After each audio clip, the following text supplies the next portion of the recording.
Hello students, स्वागत है आप सभी का। मैं दीपेंद्र सिंह स्वागत करता हूं आप सभी का एसएससी ट्यूब पे। आज हम पढ़ने वाले हैं कुछ बहुत ही बेहतरीन क्वेश्चंस। देखिए पहला सवाल क्या है यहाँ पर। कह रहा है कि the volume of A right pyramid is 45√3 centimetre cube and it's base is an equilateral triangle with side 6 centimetre. What is the height of the pyramid. एक सम पिरामिड है जिसका आयतन 45√3 सेंटीमीटर क्यूब है, उसका आधार समबाहु है जिसकी प्रत्येक भुजा 6 सेंटीमीटर है। तो पिरामिड की ऊंचाई क्या है। ठीक है, तो इसका डायग्राम बनाने की कोई ज़रूरत नहीं है। हमें पता है कि बस ये पता होना चाहिए वॉल्यूम क्या होता है पिरामिड का। तो वॉल्यूम ऑफ पिरामिड होता है 1/3 into area of base, base का area, into height, height of pyramid. किसकी हाइट? पिरामिड की हाइट है ना, हाइट ऑफ पिरामिड। ठीक, तो वॉल्यूम अपने पास दे रखा है 45√3 बराबर 1/3 एरिया ऑफ बेस। तो बेस क्या है? इक्विलेटरल ट्राइंगल जिसका एरिया कितना होता है √3/4 इंटू ए स्क्वायर।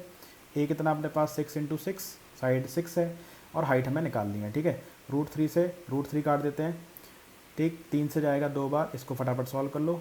ठीक है, 2 से जाएगा 2 बार, 2 से जाएगा 3 बार, और 3 से कट जाएगा 15 बार। ठीक है, तो अपनी हाइट कितनी आ जाएगी? 15 सेंटीमीटर। मतलब ऑप्शन कौन सा हो गया? Option number A. ठीक है, अगला क्वेश्चन देखते हैं।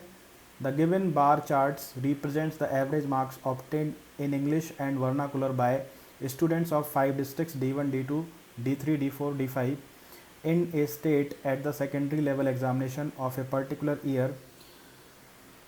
Marks स्क्योर्ड out of A total of 100। मतलब 100 में से एक स्टेट के 5 ज़िले हैं, D1, D2, D3, D4, D5। उसमें जो स्टूडेंट हैं उनने 100 में से 2 सब्जेक्ट हैं इंग्लिश और वर्नाकुलर, उनमें से इनने इतने इतने नंबर निकाले हैं। ठीक है, इतने इतने नंबर इन्हें मिले हैं। ठीक है, और कितने मिले हैं? 100 में। सबसे अच्छी बात यह है 100, क्योंकि परसेंटेज फिर निकालने में हमें दिक्कत नहीं होगी। जैसे अगर इसकी बात करते हैं, ये अपना ब्लू वाला क्या दिखा रहा है? ब्लू वाला इंग्लिश दिखा रहा है, और रेड वाला क्या दिखा रहा है? वर्नाकुलर दिखा रहा है। ठीक है, ये 70 है, ये 80 है, ये 60 है, ये 70 है, ये 60, ये 50, ये 85, ये 75, ये 90 और ये 55। ठीक है, तो हमसे क्या पूछा गया? पहला सवाल, what is the average percentage of marks in English of the 5 districts. ठीक है, तो सबसे अच्छी बात है कि परसेंटेज के लिए हमें कुछ नहीं करना, क्योंकि हमें टोटल कितना दिया है? 100 दिया है। तो इंग्लिश में बताना है what is the average percentage of marks in English of the 5 districts. तो D1 इंग्लिश देखते हैं, इंग्लिश कौन सा है? ब्लू वाला। तो यहाँ पर 70 हो गया, एवरेज निकालना है मुझे। 70% आ जाएगा, आपको पता है, क्योंकि 100 में से जितना होता है उतना ही परसेंटेज होता है। परसेंटेज निकालने की कोई ज़रूरत ही नहीं है। 70 प्लस एवरेज का जो बेसिक है वो लगा सकते हैं हम। 70 प्लस कितना? 60, प्लस कितना आ जाएगा मेरा? 60, इंग्लिश का देखना है। ठीक है, ब्लू वाला, प्लस 85, और प्लस कितना? 90। डिवाइड बाय एवरेज निकालना है, तो इसको किससे डिवाइड कर दो आप? 5 से। ये तो एक तरीका है, इसको आप कर सकते हो, कोई दिक्कत आपको नहीं है। ठीक है, लेकिन मैं सजेस्ट करूँगा ऐसे नहीं करना। आप इसको कैसे कर सकते हो? देखो, इसका जल्दी कैलकुलेशन हम कर सकते हैं। इसका एक तरीका क्या है कि आपको जोड़ करके 5 से डिवाइड करना है। मैं एक काम करता हूँ, सबको 5 से डिवाइड करते जाता हूँ और लिखते जाता हूँ। 70 को 5 से डिवाइड करें कितना आएगा? 14 पंचे 70, यह आ जाएगा 12 पंचे 60, यह आ जाएगा 12 पंचे 60। यही काम मन में भी करना है। ठीक है, ये काम अगर हम मन में कर गए तो फिर हमारा टाइम बहुत बच जाएगा। ठीक है, इसको आप जोड़ लो तो ये कितना हो जाएगा?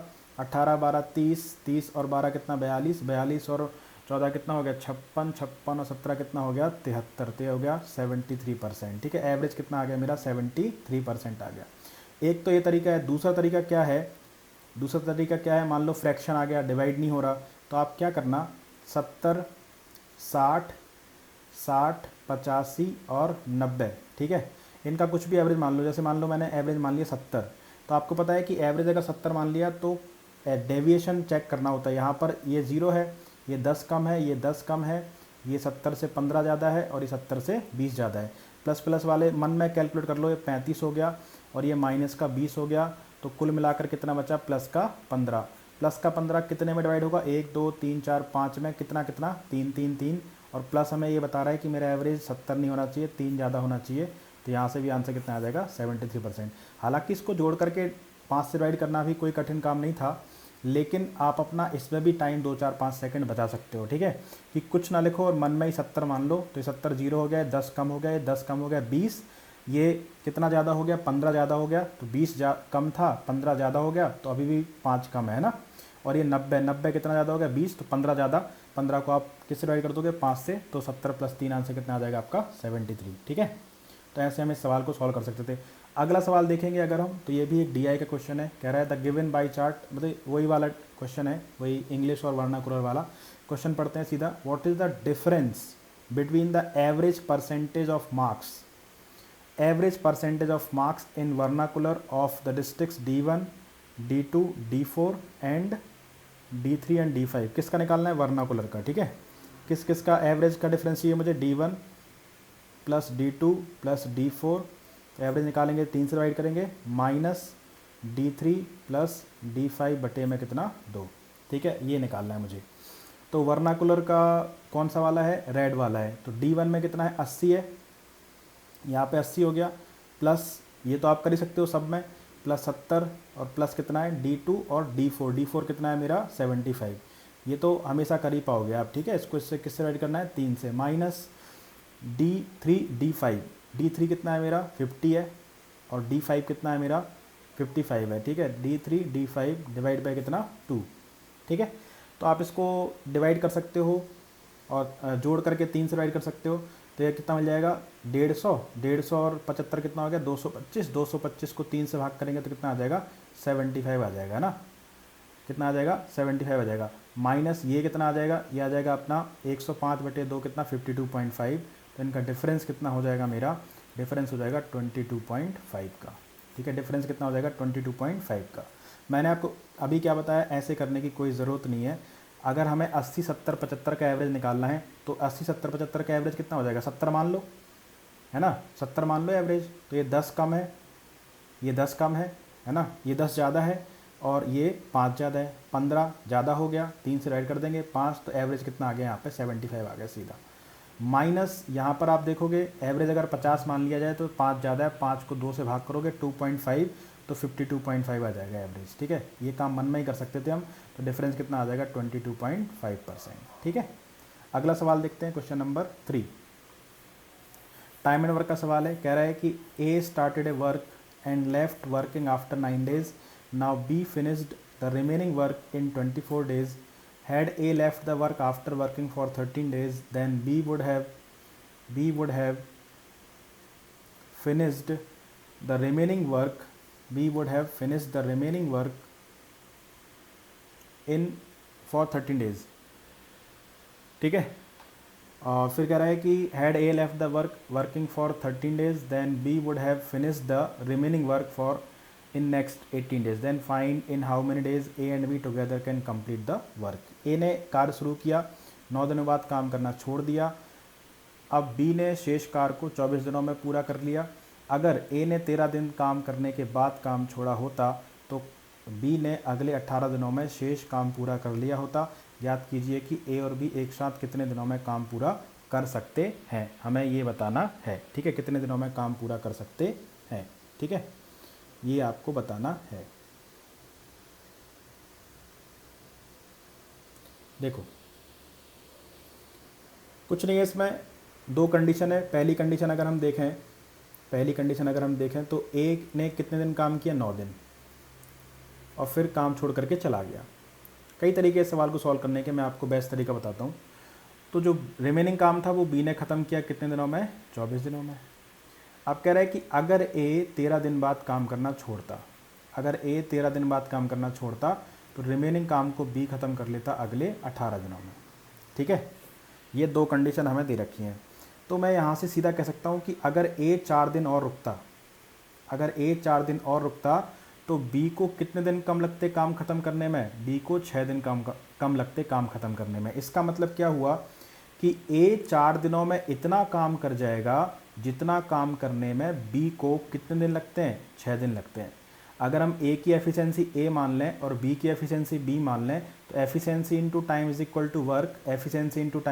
टू वर्क, मतलब जो काम A ने 4 दिन में किया वही काम B ने 6 दिन में किया, मतलब A का 4 दिन का काम B के 6 दिन के काम के बराबर है। तो यहाँ से हमें इनकी एफिशिएंसी का रेशियो मिल जाएगा कि A रेशियो B कितना आ गया अपने पास? 3:2। ठीक है, तो कहीं भी किसी भी कंडीशन से हम टोटल वर्क निकाल सकते हैं। अपने पास 2 कंडीशन है, हम दोनों में से कहीं से भी टोटल वर्क निकाल सकते हैं। कैसे? कि अगर A ने, हम सेकंड कंडीशन से मैं दोनों कंडीशन बता देता हूँ आपको। ठीक है, अगर हम पहली कंडीशन से निकालते, ए अगर 9 दिन काम करता, एक दिन में कितना काम करता है 3, तो 9 दिन में कितना करेगा वो इतना, चला जाएगा। फिर बी आएगा, बी कितने दिन काम करता है 24 दिन, एक दिन में 2 करता है वो, 24 दिन में कितना करेगा इतना करेगा। तो यहाँ से अगर आप टोटल वर्क निकालोगे तो कितना आएगा 24 दूनी 48 और 9 × 27, 48 और 27 कितना हो जाएगा अपना 75। ठीक है। अगर मैं सेकंड कंडीशन से निकालूं काम, तो ए एक दिन में कितने यूनिट काम करता है 3, तो 13 दिन में कितना किया होगा 39 यूनिट चला गया होगा। फिर बी आया होगा, बी ने एक दिन में कितना काम किया होगा 2, तो 18 दिन में कितना काम करेगा 18 दूनी 36, 36 और 39 कितना हो जाएगा मेरा, ये भी कितना आ जाएगा 75। दोनों जगह से देखेंगे तो टोटल वर्क हमें कितना मिलेगा 75। ठीक है। अब यही काम किससे करवाना है, then find in how many days A and B together can complete the work. तो यही काम मुझे किससे करवाना है, ए प्लस बी से। तो टाइम इज इक्वल टू होता क्या है, टाइम इज इक्वल टू होता है वर्क अपॉन एफिशिएंसी। तो वर्क कितना है 75, किससे करवाना है ए प्लस बी से। ए प्लस बी की एफिशिएंसी कितनी है 5, इसको अगर हम 5 से डिवाइड कर देंगे तो आंसर मेरा आ जाएगा 15 डेज। ठीक है। तो अगर दोनों मिलकर इस काम करेंगे तो ये काम कितने दिन में हो जाएगा, 15 दिन में हो जाएगा। ठीक है, कोई डाउट इसमें? बाकी हम इसको ऐसे भी कर सकते थे, इसका दूसरा तरीका भी मैं आपको बता देता हूँ। जैसे अगर ये थोड़ा कम समझ में आया हो तो हम ऐसे भी इस सवाल को कर सकते हैं। ठीक है, कैसे कर सकते हैं मैं आपको 1 मिनट बताता हूँ।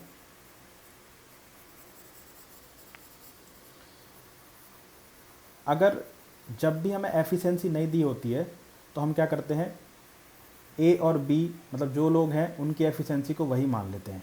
ठीक है, जैसे ए और बी है तो हमने एफिशिएंसी दोनों की ए और बी मान ली। तो हम इस सवाल को कैसे कर सकते थे कि जैसे ए की एफिशिएंसी मैंने ए मान ली और बी की एफिशिएंसी हमने बी मान ली। तो अगर ए आएगा, एक दिन में ए यूनिट काम करता है, ए हमने माना हुआ है इनकी एफिशिएंसी। ठीक है, तो कितने दिन काम किया इसने 9 दिन, तो कितने यूनिट काम कर लिया होगा 9A। ठीक, अभी काम खत्म नहीं हुआ क्योंकि अब बी आएगा और बी कितने दिन काम करेगा 24 दिन। तो इतना टोटल काम हुआ होगा, इतना टोटल काम हुआ होगा। अब यही काम एक जगह और हो सकता था, अगर ए कितने दिन बाद जाता 13 दिन बाद, तो ए कितने दिन काम करता 13 दिन में, कितना कर लेता इतना कर लेता, और फिर जो रिमेनिंग काम था वो बी करता कितने दिनों में 18 दिनों में। तो दोनों काम क्या है बराबर है, एक ही काम हो रहे हैं, तो ये भी टोटल वर्क हो गया, दोनों आपस में क्या है बराबर हैं। तो हम यहाँ से लिख सकते हैं कि 13A में से 9A जाएगा तो कितना बचेगा 4A बच जाएगा। ठीक है, 4A इज इक्वल टू 24 में से 18 जाएगा 6B बच जाएगा। यही काम हमने वहाँ पर डायरेक्ट किया था। तो ये 2 बार जाएगा और ये 3 बार जाएगा, तो यहाँ से हमें इनकी एफिशिएंसी का रेशो मिल जाएगा कितना 3:2। ठीक है, 3:2 एफिशिएंसी मिल गई। तो आप कहीं से भी टोटल वर्क निकाल सकते हो, चाहे यहाँ रख दो वैल्यू और चाहे ए और बी की वैल्यू यहाँ रख दो। ठीक है, तो दोनों जगह से टोटल वर्क आपको कितना मिलेगा 75, और फिर दोनों मिलकर करेंगे तो टाइम कितना लगेगा, time is equal to 75/5 is equal to 15 days. ठीक है, तो हम इस सवाल को ऐसे भी कर सकते हैं, आंसर मेरा 15 डेज ही आएगा। तो दोनों तरीके से आप सवाल कर सकते हो। ठीक, आई होप आपको समझ में आया होगा। चलते हैं अगले सवाल की तरफ। क्या कह रहा है, a man saves ₹25 on the purchase of an article on which a discount of 20% is allowed. Discount 20% allow है, how much did the man pay. बहुत ही सिंपल, 125 रुपये। देखो जो डिस्काउंट है वही तो उसकी सेविंग है कि नहीं। 25 रुपये क्यों बचे, क्योंकि उसको 20% डिस्काउंट मिला। तो मैं ले सकता हूँ कि 20% की वैल्यू कितनी है 25 है, तो वो आर्टिकल कितने का होगा, कितने रुपए पे करे होंगे उसने, उस वस्तु के लिए कितने रुपए अदा किए। ठीक है, तो अगर हम 100% की वैल्यू निकालेंगे, 100% की वैल्यू निकालेंगे मतलब वो आर्टिकल कितने का था, तो ये कितने गुना है, ये 5 गुना है। ठीक, तो ये भी कितने गुना हो जाएगा 5 गुना हो जाएगा, तो ये कितना आ जाएगा 125। 125 रुपये का आर्टिकल था, 125 का आर्टिकल था। हमसे ये पूछा गया how much did the man पे, तो 25 रुपये तो उसने बचा लिए। तो 125 का आर्टिकल था, 25 रुपये बचा लिए होंगे, तो उसने पे कितने किए हैं 100 रुपये। ये क्या हो जाएगा सवाल का आंसर। तो इस सवाल में कुछ भी नहीं था।